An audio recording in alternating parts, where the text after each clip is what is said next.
ನಮಸ್ಕಾರ. ಶ್ರೀ ಟಿವಿ ನ್ಯೂಸ್ಗೆ ಸ್ವಾಗತ. ಈ ದಿನದ ಹೆಡ್ಲೈನ್ಸ್. ಭಾಷೆಯಿಂದ ವಿಜ್ಞಾನ ವಿಷಯ ಸರಳೀಕರಣ. ಕೇರಳ ಕುಲಪತಿಗಳಾದ ಪ್ರೊಫೆಸರ್ ಸಿದ್ದು ಪಿ ಅಲ್ಗೂರ್. ಹರ್ವೆ ನಾಗೇಂದ್ರ ಅಭಿಮಾನಿ ಬಳಗದಿಂದ ವಿದ್ಯಾರ್ಥಿಗಳಿಗೆ ಉಚಿತ ಪಠ್ಯ ಪುಸ್ತಕ ವಿತರಣೆ.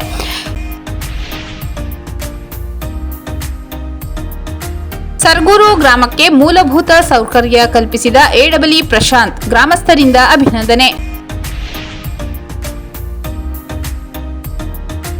ಜಿಲ್ಲಾ ಕಾರ್ಯನಿರತ ಪತ್ರಕರ್ತರ ಸಂಘದ ಸಭಾಂಗಣದಲ್ಲಿ ಜಿಲ್ಲಾಧಿಕಾರಿ ಶ್ರೀರೂಪ ಪತ್ರಕರ್ತರೊಂದಿಗೆ ಸಂವಾದ ಕಾರ್ಯಕ್ರಮ.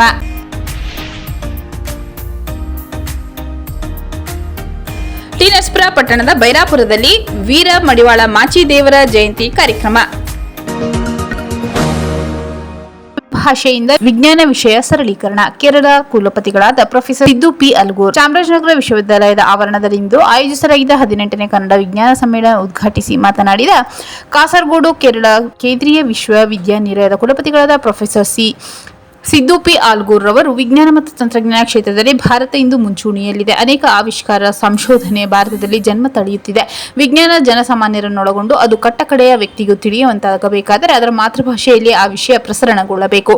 ಆಗ ಮಾತ್ರ ವಿಜ್ಞಾನ ಮತ್ತು ತಂತ್ರಜ್ಞಾನ ಕ್ಷೇತ್ರ ಬಹಳ ಜನರ ನಾಡಿ ಮಿಡಿತವಾಗಬಲ್ಲದು. ಎಲ್ಲ ಬಗೆಯ ಹಿನ್ನೆಲೆಗಳಿಂದ ಬರುವ ವಿದ್ಯಾರ್ಥಿಗಳಿಗೆ ವಿಜ್ಞಾನ ಮತ್ತು ತಂತ್ರಜ್ಞಾನ ಕ್ಷೇತ್ರದ ಅಭಿವೃದ್ಧಿಯಲ್ಲಿ ಪಾಲ್ಗೊಳ್ಳಲು ಸಾಧ್ಯವಾಗಲಿದೆ ಎಂದು ಅಭಿಪ್ರಾಯಪಟ್ಟರು. ಕರ್ನಾಟಕವು ವಿಜ್ಞಾನ ತಂತ್ರಜ್ಞಾನದಲ್ಲಿ ವಿಶ್ವಕ್ಕೆ ಮೆಚ್ಚುವಂತ ಮಹತ್ತರ ಕೊಡುಗೆಗಳನ್ನು ನೀಡುತ್ತಾ ಬಂದಿದೆ. ಹೀಗೆ ಮೊದಲಿಗೆ ಬರುವ ಹೆಸರು ಮೋಕ್ಷಗುಂಡಂ ವಿಶ್ವೇಶ್ವರಯ್ಯನವರದ್ದು. ಇಡೀ ವಿಶ್ವವನ್ನೇ ಬೆರಗುಗೊಳಿಸಿದ ಅವರ ನಿರ್ಮಾಣಗಳು ಮುಂಬರುವ ಇಂಜಿನಿಯರ್, ವಿಜ್ಞಾನಿ ಹಾಗೂ ತಂತ್ರಜ್ಞರಿಗೆ ಮಾದರಿಯಾಗಿದೆ.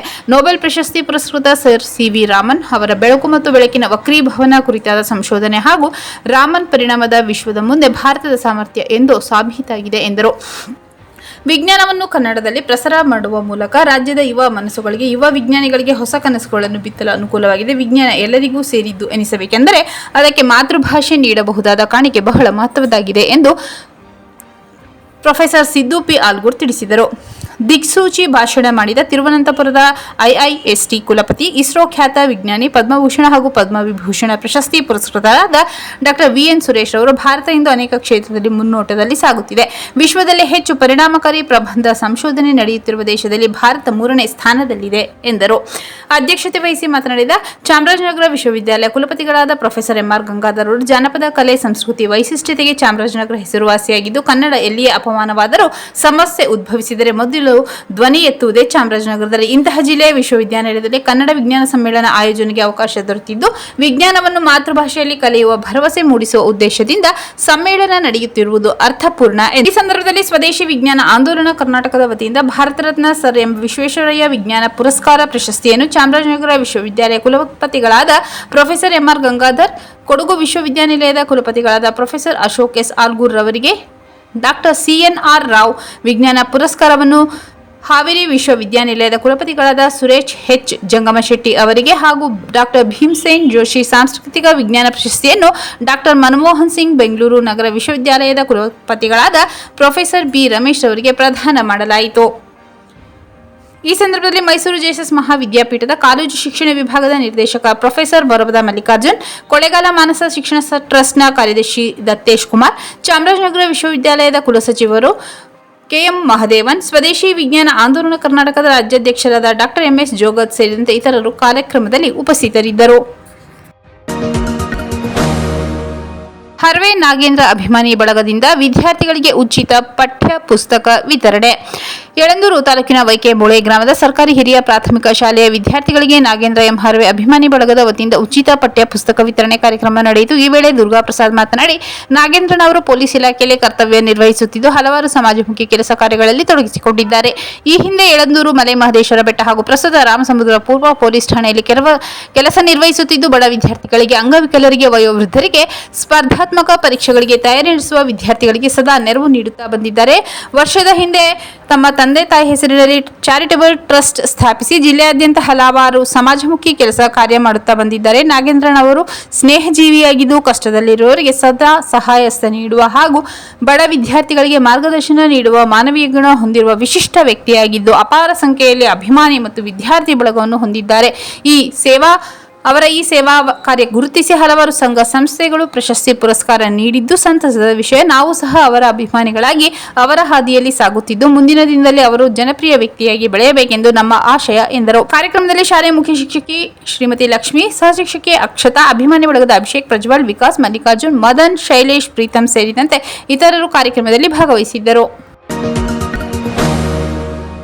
ಸರ್ಗೂರು ಗ್ರಾಮಕ್ಕೆ ಮೂಲಭೂತ ಸೌಕರ್ಯ ಕಲ್ಪಿಸಿದ ಎಡಬ್ಲ್ಯೂ ಪ್ರಶಾಂತ್, ಗ್ರಾಮಸ್ಥರಿಂದ ಅಭಿನಂದನೆ. ಚಾಮರಾಜನಗರ ತಾಲೂಕಿನ ಸರ್ಗೂರು ಗ್ರಾಮಕ್ಕೆ ನಿರಂತರ ಜ್ಯೋತಿ ವಿದ್ಯುತ್ ಹಾಗೂ ಕುಡಿಯುವ ನೀರಿನ ಸಂಪರ್ಕವನ್ನು ಸಂತೆಮರಳಿಯ ಎಡಬ್ಲ್ಯೂ ಎಂಪಿ ಪ್ರಶಾಂತ್ ಹಾಗೂ ವಿಡಿಒ ಸೋಮಶೇಖರ್ ಅವರು ಕಲ್ಪಿಸಿಕೊಟ್ಟಿದ್ದಾರೆ. ಇವರಿಗೆ ಗ್ರಾಮಸ್ಥರ ವತಿಯಿಂದ ಸನ್ಮಾನಿಸಿ ಅಭಿನಂದಿಸಲಾಯಿತು. ಈ ವೇಳೆ ನಿವೃತ್ತ ದೈಹಿಕ ಶಿಕ್ಷಕ ಜೋಸೆಫ್ ರವರು ಅನೇಕ ದಿನಗಳಿಂದ ಸರ್ಗೂರು ಗ್ರಾಮಕ್ಕೆ ಕುಡಿಯುವ ನೀರು ಹಾಗೂ ವಿದ್ಯುತ್ ಸಂಪರ್ಕವಿಲ್ಲದೆ ಸಾರ್ವಜನಿಕರು ಸಂಕಷ್ಟದಲ್ಲಿದ್ದರು. ಗ್ರಾಮಸ್ಥರು ಗ್ರಾಮ ಪಂಚಾಯಿತಿ ಹಾಗೂ ಚೆಸ್ಕಾಂ ಇಲಾಖೆಗೆ ಮನವಿ ಮಾಡಿದ ಹಿನ್ನೆಲೆ ತಕ್ಷಣ ಗ್ರಾಮಕ್ಕೆ ಭೇಟಿ ನೀಡಿ ಗ್ರಾಮದ ಸಮಸ್ಯೆ ಆಲಿಸಿ ವಿದ್ಯುತ್ ಹಾಗೂ ಕುಡಿಯುವ ನೀರಿನ ಸಮಸ್ಯೆಯನ್ನು ಬಗೆಹರಿಸಿ ವ್ಯವಸ್ಥೆ ಕಲ್ಪಿಸಿದ ಸಂತೆಮರಳಿ ಚೆಸ್ಕಾಂ ಇಲಾಖೆ ಎಡಬ್ಲ್ಯೂ ಪ್ರಶಾಂತ್ ಹಾಗೂ ಆಲೂರು ಗ್ರಾಮ ಪಂಚಾಯಿತಿ ಅಭಿವೃದ್ಧಿ ಅಧಿಕಾರಿ ಸೋಮಶೇಖರ್ ಅವರಿಗೆ ಗ್ರಾಮಸ್ಥರ ಪರವಾಗಿ ಸನ್ಮಾನಿಸಿ ಗೌರವಿಸಲಾಯಿತು. ಇಂತಹ ಅಧಿಕಾರಿಗಳಿಗೆ ಮುಂದಿನ ದಿನದಲ್ಲಿ ಹೆಚ್ಚಿನ ದೊಡ್ಡ ಮಟ್ಟದ ಹುದ್ದೆ ದೊರಕಿ ಸಾರ್ವಜನಿಕರ ಸೇವೆ ಮಾಡಲು ಅಧಿಕಾರ ದೊರೆಯುವಂತಾಗಲಿ ಎಂದು ಹಾರೈಸಿದರು. ಈ ಸಂದರ್ಭದಲ್ಲಿ ಮಾಜಿ ಗ್ರಾಮ ಪಂಚಾಯಿತಿ ಉಪಾಧ್ಯಕ್ಷ ಲಿಂಗರಾಜ್, ಜಗದೀಶ್, ಸುಮನ್, ಕುಮಾರ್ ಹಾಗೂ ಬಸವಣ್ಣ ಹಾಜರಿದ್ದರು. ಜಿಲ್ಲಾ ಕಾರ್ಯನಿರತ ಪತ್ರಕರ್ತರ ಸಂಘದ ಸಭಾಂಗಣದಲ್ಲಿ ಜಿಲ್ಲಾಧಿಕಾರಿ ಶ್ರೀರೂಪ ಪತ್ರಕರ್ತರೊಂದಿಗೆ ಸಂವಾದ ಕಾರ್ಯಕ್ರಮ. ನಗರದ ಜಿಲ್ಲಾ ಕಾರ್ಯನಿರತ ಪತ್ರಕರ್ತರ ಸಂಘದ ಸಭಾಂಗಣದಲ್ಲಿ ಆಯೋಜಿಸಿದ್ದ ಸಂವಾದ ಕಾರ್ಯಕ್ರಮದಲ್ಲಿ ಮಾತನಾಡಿದ ಜಿಲ್ಲಾಧಿಕಾರಿ ಶ್ರೀರೂಪ ಅವರು, ಜಿಲ್ಲೆಯಲ್ಲಿ 52ರಷ್ಟು ಅರಣ್ಯ ಪ್ರದೇಶವಿದ್ದು ಮಹದೇಶ್ವರ ಬೆಟ್ಟ, ಬಿಳಿಗಿರಿ ರಂಗನ ಬೆಟ್ಟ, ಹಿಮವದ್ ಗೋಪಾಲಸ್ವಾಮಿ ಬೆಟ್ಟ ಸೇರಿದಂತೆ ಇತರೆ ಪ್ರವಾಸಿ ತಾಣಗಳಿದ್ದು ಇವುಗಳನ್ನು ಹೊರತುಪಡಿಸಿ ಉಳಿದ ಹಲವು ಪ್ರವಾಸಿ ತಾಣಗಳು ಜಿಲ್ಲೆಯಲ್ಲಿದ್ದು ಅವುಗಳನ್ನು ಅಭಿವೃದ್ಧಿಗೊಳಿಸಿ ಜಿಲ್ಲೆಯ ಯುವಜನತೆಗೆ ಉದ್ಯೋಗ ಕೊಡಬೇಕು. ಆ ಮೂಲಕ ವಿದೇಶಿಯರನ್ನು ಆಕರ್ಷಿಸಲು ಅಗತ್ಯ ಕ್ರಮ ವಹಿಸಲಾಗುವುದು ಎಂದರು. ಈಗಾಗಲೇ ಸುವರ್ಣದಿ ಜಲಾಶಯದಲ್ಲಿ ಜಲಕ್ರೀಡೆ ಆಯೋಜಿಸಲಾಗಿದ್ದು ಅಲ್ಲಿಯೂ ಪ್ರವಾಸಿ ತಾಣವನ್ನಾಗಿ ಅಭಿವೃದ್ಧಿಪಡಿಸುವ ಕಾರ್ಯಕ್ರಮ. ವಾರಾಂತ್ಯದಲ್ಲಿ ಅಲ್ಪ ಅವಕಾಶ ಕಲ್ಪಿಸಿದರೆ ಪ್ರವಾಸಿಗರು ಹೆಚ್ಚಿನ ಸಂಖ್ಯೆಯಲ್ಲಿ ಬರಲಿದ್ದಾರೆ. ಕುಶಾಲನಗರ ಮಾದರಿಯಲ್ಲಿಯೇ ಒಡೆಯರ್ಪಾಳ್ಯ ಟಿಬೆಟಿಯನ್ ಕ್ಯಾಂಪ್ ಅನ್ನು ಪ್ರವಾಸಿ ತಾಣವನ್ನಾಗಿ ಮಾಡಲು ಆಯೋಜಿಸಲಾಗುವುದು ಎಂದರು. ಇದರೊಂದಿಗೆ ಕೃಷಿ ಪ್ರವಾಸೋದ್ಯಮಕ್ಕೂ ಗಮನ ಹರಿಸಲಾಗುವುದು. ಅಲ್ಲದೆ ಜಿಲ್ಲೆಯಲ್ಲಿನ ಮಾನವ ಪ್ರಾಣಿ ಸಂಘರ್ಷ ತಡೆ ಯೋಜನೆಗೆ ರೂಪಿಸಲಾಗುವುದು. ಚಾಮರಾಜನಗರದಲ್ಲಿ ಪಾರ್ಕ್ಗಳ ಅಭಿವೃದ್ಧಿ ಹಾಗೂ ಹೊಸ ಪಾರ್ಕ್ಗಳ ನಿರ್ಮಾಣಕ್ಕೆ ಕ್ರಮ ವಹಿಸಲಾಗುವುದು ಎಂದರು. ಜಿಲ್ಲೆಯಲ್ಲಿ ಬಾಲ್ಯ ವಿವಾಹ ಹೆಚ್ಚಾಗಿದ್ದು ಜಿಲ್ಲೆಯ ಒಂದೊಂದು ತಾಲೂಕಿನಲ್ಲಿಯೂ ತಲಾ ಒಂದೊಂದು ಗ್ರಾಮವನ್ನು ಆಯ್ಕೆ ಮಾಡಿಕೊಂಡು ಬಾಲ್ಯ ವಿವಾಹ ಮುಕ್ತ ಗ್ರಾಮವನ್ನಾಗಿ ಮಾಡಲು ಕ್ರಮ ವಹಿಸಲಾಗುವುದು. ಹನೂರು ತಾಲೂಕು ವ್ಯಾಪ್ತಿಯಲ್ಲಿ ಕುಡಿಯುವ ನೀರಿನ ಸಮಸ್ಯೆ ಬಗೆಹರಿಸಲು ಕ್ರಮ ವಹಿಸಲಾಗುವುದು ಎಂದರು. ರೈತರಿಗೆ ಅರಿವು ಮೂಡಿಸುವ ಜಿಲ್ಲೆಯಲ್ಲಿ ಕಾಡಂಚಿನ ಗ್ರಾಮಗಳಲ್ಲಿ ರೇಷ್ಮೆ ಬೆಳೆಗೆ ಪ್ರೋತ್ಸಾಹಿಸುವ ಮೂಲಕ ಕಾಡು ಪ್ರಾಣಿಗಳ ಹಾವಳಿ ತಪ್ಪಿಸಬಹುದು. ಆ ನಿಟ್ಟಿನಲ್ಲಿ ರೇಷ್ಮೆ ಬೆಳೆ ಬೆಳೆಯಲು ರೈತರಿಗೆ ಅರಿವು ಮೂಡಿಸಲು ಕ್ರಮ ವಹಿಸಲಾಗುವುದು. ಏರೋ ವಾಟರ್ ಘಟಕಗಳ ಸ್ಥಾಪನೆಗೆ ಆದ್ಯತೆ ನೀಡಲಾಗುವುದು. ಚಾಮರಾಜನಗರವನ್ನು ಸ್ವಚ್ಛ ನಗರವನ್ನಾಗಿ ಮಾಡುವ ನಿಟ್ಟಿನಲ್ಲಿ ಪೌರ ಕಾರ್ಮಿಕರಿಂದ ಸ್ವಚ್ಛಗೊಳಿಸಿದ ನಂತರ ಸಿಸಿ ಕ್ಯಾಮೆರಾ ಕಣ್ಗಾವಲಿನ ಮೂಲಕ ಆನಂತರ ಕಸ ಹಾಕುವವರಿಗೆ ದಂಡ ವಿಧಿಸಲು ಕ್ರಮ ವಹಿಸಲಾಗುವುದು. ಜಿಲ್ಲೆಯನ್ನು ಪ್ಲಾಸ್ಟಿಕ್ ಮುಕ್ತ ಮಾಡಲಾಗುವುದು ಎಂದು ಹೇಳಿದರು. ಸಂವಾದದಲ್ಲಿ ಜಿಲ್ಲಾ ಕಾರ್ಯನಿರತ ಪತ್ರಕರ್ತರ ಸಂಘದ ಅಧ್ಯಕ್ಷ ಸಿದ್ಲಿಂಗಸ್ವಾಮಿ, ಪ್ರಧಾನ ಕಾರ್ಯದರ್ಶಿ ಲಕ್ಕೂರ್ ಪ್ರಸಾದ್ ಸೇರಿದಂತೆ ಪತ್ರಕರ್ತರು ಹಾಜರಿದ್ದರು. ಟಿ. ನರಸೀಪುರ ಪಟ್ಟಣದ ಬೈರಾಪುರದಲ್ಲಿ ವೀರ ಮಡಿವಾಳ ಮಾಚಿದೇವರ ಜಯಂತಿ ಕಾರ್ಯಕ್ರಮ. ಟಿ. ನರಸೀಪುರ ಪಟ್ಟಣದ ಬೈರಾಪುರದಲ್ಲಿ ಮಡಿವಾಳ ಸಮಾಜದ ವತಿಯಿಂದ ವೀರ ಮಡಿವಾಳ ಮಾಚಿದೇವರ ಜಯಂತಿ ಆಚರಿಸಲಾಯಿತು. ಜಯಂತಿಗೆ ಚಾಲನೆ ನೀಡಿದ ಬಗರ್ ಹುಕುಂ ಸಮಿತಿ ಸದಸ್ಯರಾದ ಜಯಲಕ್ಷ್ಮಿ ಮಾತನಾಡಿ, ಶಿವಶರಣ ಮಾಚಿದೇವರ ಆದರ್ಶ ಪಾಲಿಸಬೇಕು. ಸಮಾಜದ ಸಂಘಟನೆಗೆ ಮಹಿಳೆಯರು ಸೇರಿದಂತೆ ಎಲ್ಲರೂ ಸಕ್ರಿಯವಾಗಿ ಭಾಗವಹಿಸಬೇಕೆಂದು ಹೇಳಿದರು. ಮುಖಂಡ ಬೈರಾಪುರ ಗುಂಡಶೆಟ್ಟಿ ಮಾತನಾಡಿ, ಮಡಿವಾಳ ಸಮಾಜದವರು ಸಂಘಟಿತರಾಗುವುದರ ಜೊತೆಗೆ ಮಕ್ಕಳಿಗೆ ಶಿಕ್ಷಣ ದೊರಕಿಸುವಂತೆ ಹಾಗೂ ಆರ್ಥಿಕ ಪ್ರಗತಿಗೆ ಸ್ವಸಹಾಯ ಸಂಘ ಪ್ರಾರಂಭಿಸುವಂತೆ ಹಾಗೂ ಸ್ವಂತ ಉದ್ಯೋಗ ಕೈಗೊಂಡು ಆರ್ಥಿಕವಾಗಿ ಸಬಲರಾಗಬೇಕೆಂದು ಸಲಹೆ ನೀಡಿದರು. ಸಮಾಜದ ಮುಖಂಡ ಸಿದ್ದರಾಜ್ ಕೆಂಪಶೆಟ್ಟಿ, ಶಿವಮ್ಮ, ಬಸವಯ್ಯ, ಸ್ವಾಮಿ, ಮಹದೇವ್, ಮರಿಸ್ವಾಮಿ, ಆಕಾಶ್, ನವೀನ್ ಕುಮಾರ್, ಮಧು, ಪ್ರಕಾಶ್, ಮಂಜುನಾಥ್, ಮೂರ್ತಿರಾಜ್, ಮಹಿಳಾ ಸಂಘದ ಸದಸ್ಯರಾದ ಶ್ರುತಿ, ಗೌರಿ, ನಿಂಗರಾಜಮ್ಮ, ಸಾಕಮ್ಮ, ಕಾಂತಮ್ಮ, ಕೂಸಮ್ಮ, ಲೀಲಾ, ನಂಜಮಣಿ, ನಾಗಮ್ಮ, ಸಿದ್ದಮ್ಮ, ಪ್ರಮೀಳಾ, ರಾಣಿ, ಸುಧಾ ಸೇರಿದಂತೆ ಗ್ರಾಮಸ್ಥರು, ಯಜಮಾನರು ಹಾಜರಿದ್ದರು. ಮತ್ತೊಮ್ಮೆ ಮುಖ್ಯಾಂಶಗಳು. ಭಾಷೆಯಿಂದ ವಿಜ್ಞಾನ ವಿಷಯ ಸರಳೀಕರಣ. ಕೇರಳ ಕುಲಪತಿಗಳಾದ ಪ್ರೊಫೆಸರ್ ಸಿದ್ದು ಪಿ. ಅಲ್ಗೂರ್. ಹರ್ವೆ ನಾಗೇಂದ್ರ ಅಭಿಮಾನಿ ಬಳಗದಿಂದ ವಿದ್ಯಾರ್ಥಿಗಳಿಗೆ ಉಚಿತ ಪಠ್ಯ ಪುಸ್ತಕ ವಿತರಣೆ.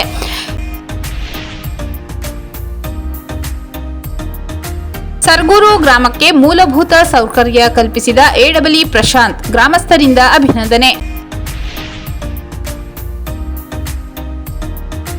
ಜಿಲ್ಲಾ ಕಾರ್ಯನಿರತ ಪತ್ರಕರ್ತರ ಸಂಘದ ಸಭಾಂಗಣದಲ್ಲಿ ಜಿಲ್ಲಾಧಿಕಾರಿ ಶ್ರೀರೂಪ ಪತ್ರಕರ್ತರೊಂದಿಗೆ ಸಂವಾದ ಕಾರ್ಯಕ್ರಮ.